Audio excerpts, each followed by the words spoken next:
सौभाग्य मिला और महान योगी करदम जी की अर्धांगिनी और महान भगवत स्वरूप मनु जी की पुत्री, और इनको जो वैभव भोग मिला वो देवराज इंद्र के पास भी नहीं है, क्योंकि ये योग शक्ति के द्वारा प्राप्त भोगों को भोगा। कह रहे मैं ऊब गई, पर ये इंद्रियां दुष्ट कभी नहीं उबती। ये अनुभव लीजिए। अब मोड़ना होगा इंद्रियों को, जबरदस्ती हटाना होगा। हमको जो मन सलाह देता है कि भोग लो, तुम्हारे अनुभव में आ जाएगा कि कैसा सुख है, फिर मन हटा लेंगे, फिर इंद्रियां हटा लेंगे। बहुत बेईमान है ये, इसकी ऐसी चाल में मत फंसना। कोई बात नहीं, भगवान तो मिल ही जाएंगे, कृपा सिंधु हैं। अब ये भोग सामने उपस्थित है, भोग लेते हैं। बहुत बुरा फंस जाओगे। विषय चुगा जिन चुगय मन, चुगत कछुक सुख होए, फिर फांसी ऐसी लगे तेषम दुख ना हो। मान लो पक्षियों को दाना दिखाई देता है, जाल नहीं। ऐसे भोगी पुरुष को भोग सुख दिखाई देता है, उसका बंधन नहीं। महापुरुषों को बंधन दिखाई देता है, भोग सुख नहीं। इंद्रियों को चाहे जितना भोग दे दो, पूरे जीवन भर ये कभी तृप्त नहीं हो सकती। ऐसी दुष्ट हैं ये, ज्यों का त्यों वैसे नवीन उत्साह रखती भोग भोगने के लिए। धिक्कार है। किसी का ज्ञान काम नहीं करता, भगवान की ऐसी बलवती माया है। वह एक बात काम करता है, शास्त्र आज्ञा का कभी भी उल्लंघन जो नहीं करता वो कभी भी माया में नहीं फंसता। शास्त्र संत गुरुदेव की आज्ञा में जो रहता है कभी माया में नहीं फंसता। और जो अपने को ज्ञानी और समर्थ समझकर थोड़ा भी उल्लंघन करेगा, फौरन फंसा लेगी माया। एक शब्द भी गुरुदेव की आज्ञा का उल्लंघन हुआ तो उतने ही माया फंसा लेगी। एक शब्द भी शास्त्र की आज्ञा का उल्लंघन हुआ तो उतने ही फंस जाओगे। जिसको माया मुक्त होना है तो अक्षरशः शास्त्र आज्ञा का पालन करो, नहीं फंस जाओगे। इंद्रियां बड़ी बलवान हैं, प्रमथन स्वभाव की हैं। वैसे ही बलवान उनका नेता मिल गया मन। तो 5 ज्ञानेंद्रियां और मन, ये मनमानी करके जीव को बार बार त्रास दे रहे, बंधन में डाल रहे, बार बार आवागमन के चक्र में डाल देते। होश में उठो। सच्ची कह रहे हैं, अभी आप समझ नहीं पा रहे। बहुत दुष्ट है मन और इंद्रियां।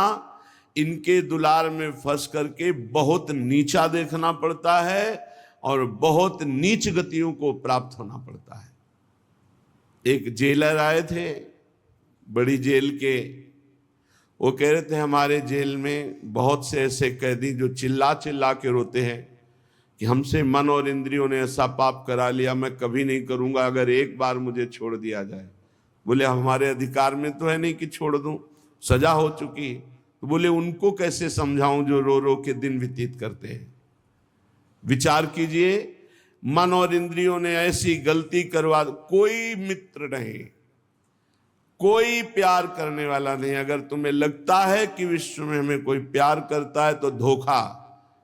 आखिरी में देख लेना, शब्द है हमारा, हम रहे ना रहे, शब्द तो अविनाशी है, पकड़ लो।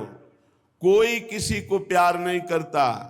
अगर आप ये मानते हैं कि मुझे वो प्यार करता है तो अपनी वासना की पूर्ति के लिए आपको प्यार करता है। नहीं, धज्जियां उड़ा देगा तुम्हारी धज्जियां उड़ा देगा। रोगे, पैर पकड़ोगे, फिर भी तुम्हें कोई क्षमा नहीं करेगा। इसलिए भूल से भी मन और इंद्रियों की प्रेरणा से ऐसा कार्य मत कर देना जिससे जिंदगी बर्बाद हो जाए। ये बर्बाद कर देती है जिंदगी इंद्रिया मन। बड़ी मीठी मुस्कान से, मधुरता पूर्वक, पूर्ण समर्पण, ऐसा लगेगा कि भगवान ने हमारी साधना का फल दिया है। ऐसे माया आती है। और फिर चरणों में झुका के रौंद के नष्ट करके रुला के बर्बाद करके फिर जाते कि देख शास्त्र और गुरु की आज्ञा का उल्लंघन का फल, अब तू पूरे जीवन बर्बाद होकर बैठ, किसी काम का नहीं रह गया, जा रहे हो। ये बात नोट कर लो। अगर तुम्हें जीवन में भगवत प्राप्ति करना तो भजन बने ना बने, माया का स्पर्श मत कर लेना। गुरु आज्ञा शास्त्र आज्ञा का उल्लंघन नहीं करोगे, पड़े रहोगे तो भगवत प्राप्ति हो जाएगी। हमारी बात सुन लेना। क्यों? भरोसे में हो श्री जी के। ऐसे हो क्या? साधारण नहीं हो, तुम असाधारण हो चुके हो। तुम भगवत संबंध से युक्त हो, तुम्हारा संबंध ब्रह्म संबंध हो चुका है। संबंध से तुम्हें भगवत प्राप्ति हो जाएगी, पर पड़े रहो। इधर उधर मन और इंद्रियों की, हाथ उठा के कहता हूं, मन और इंद्रियों की बात में मत लगना। ये इतनी नीच राक्षसी है, ये ऐसे फंसा देंगे कि आहा भाई नहीं बोल पाओगे किसी से, उत्तर भी नहीं दे पाओगे किसी को, ऐसे नीच हैं। तो हे भगवान मैं ऊब गई हूं, देहूति जी कह रहे हैं। देखिए इंद्रियां कितनी बलवान है, आगे प्रसंग में आएगा। एक गंधर्व गंगा जी में अप्सराओं के साथ विहार कर रहा है, जल के लिए आदमी विविध प्रकार। जमदग्नि जी की अर्धांगिनी रेणुका जी, वो संध्या का जल लेने गई थी। उन्होंने गंधर्व को और अप्सराओं को केली करते देखा, अच्छा लगा। बस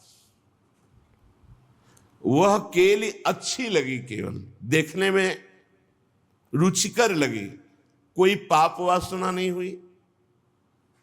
बहुत महामहिम है, वो भी भगवान की माता जी हैं, भगवद अवतार उनके गर्भ से प्रकट हो रहे हैं भगवान परशुराम। जमदग्नि जी को विलंब हो गया संध्या के लिए, तब उनको ध्यान आया, वो भागती हुई आई। कहा विलंब कैसे?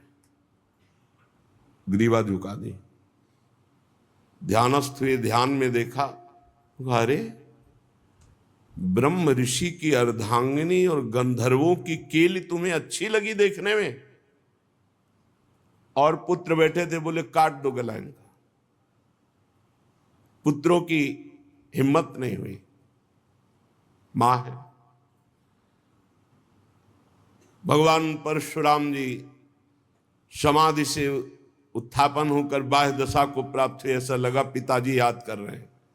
तुरंत उपस्थित हुए महान पितृभक्त, ग्रीवा झुकाई, पिताश्री, उनका माता का गला उतार दो। एक सेकंड नहीं लगा, भाइयों को मारो, एक सेकंड नहीं लगा, काट दिया। तुम्हारी सेवा से हम बहुत प्रसन्न हुए, वरदान मांगो, मेरी माँ और मेरे भाई वैसे ही जीवित हो जाएं जैसे थे, और उनको स्वप्नाभास भी ना हो, उनको स्मृति ही ना रहे कि मैंने काटा है। बहुत प्रसन्न हो, कहा तथास्तु, ऐसा ही हो। हम यहां जो माता देहूति जी भगवान की मां है, कपिल भगवान की, वो जो कह रही हैं उस बात को समझो। ये दुष्ट इंद्रियां कभी भी विषयों से तृप्त नहीं हो सकती। मैं बहुत ऊब गई हूं, ये बात स्वीकार करना होगा। बहुत ही भयावह ये जगत है, बहुत ही दुष्ट स्वभाव का हमारा मन और इंद्रिया है। अगर हमारा भजन छूटा, शास्त्र और गुरु आज्ञा के विपरीत चले, तो ऐसी जगह फंसा देंगे कि रोते रहोगे, रोते रहोगे, कोई रास्ता नहीं। और फिर ये दुष्ट हमारे ही संग रहेंगे, ये मन इंद्रिया रहेंगी हमारे संग ही, बार बार पश्चाताप करेंगे, लेकिन फंसा देंगी। फिर फांसी ऐसी परे तेषम दुख न कोई। जब बड़े बड़े महापुरुषों की इंद्रियों को माया